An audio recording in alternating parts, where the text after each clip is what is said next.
When you're making a cocktail, you're trying to add flavor, texture, and visual interest. And you want to do these in unique, bizarre ways. But you want those ways to have value. Don't be bizarre just for the sake of being bizarre, because it doesn't work. Don't go to far extreme just because you can, because it doesn't work. I mean, I'm always a big fan of trying to make my molecular cocktails cocktails and not food. And I say if you're trying these things out and you're giving them to your guests, I have one standard which I stand by, and that is, it's not a good drink unless they want to order a second one. It does take time, but it doesn't take time. A lot of these things, like a foam, takes minutes, and it's just prep. It takes me much longer to cut limes than it does for me to do foams.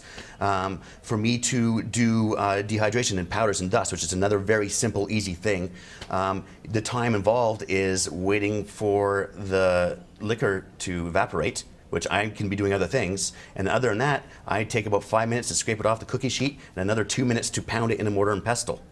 That's all the time. We're not talking about a lot of time for a lot of these techniques.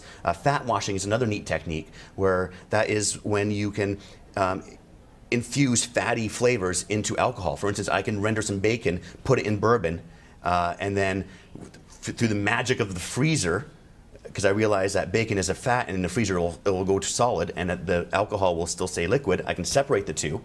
Well, the only time I've taken is I've rendered some bacon. You can get my kitchen to do that for me. Thrown it in the bottle overnight, not doing anything with it then, and the next day I'm just separating like any other infusion.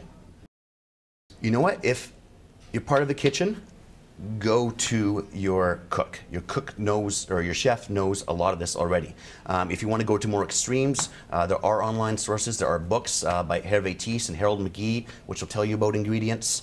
And there is a great website called Kymos, KHYMOS.org, and that will tell you all the properties of hydrocolloids.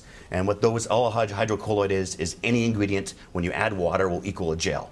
So for instance, gelatin is lecithin, agar, sodium alginate, all those things, but they all have slightly different properties and react in different ways. And that's how I learned most of it, is I talked to my kitchen, and then I looked at this list of ingredients and went, ooh, this has sheeting properties. Ooh, this makes things a little more brittle. Ooh, this does this.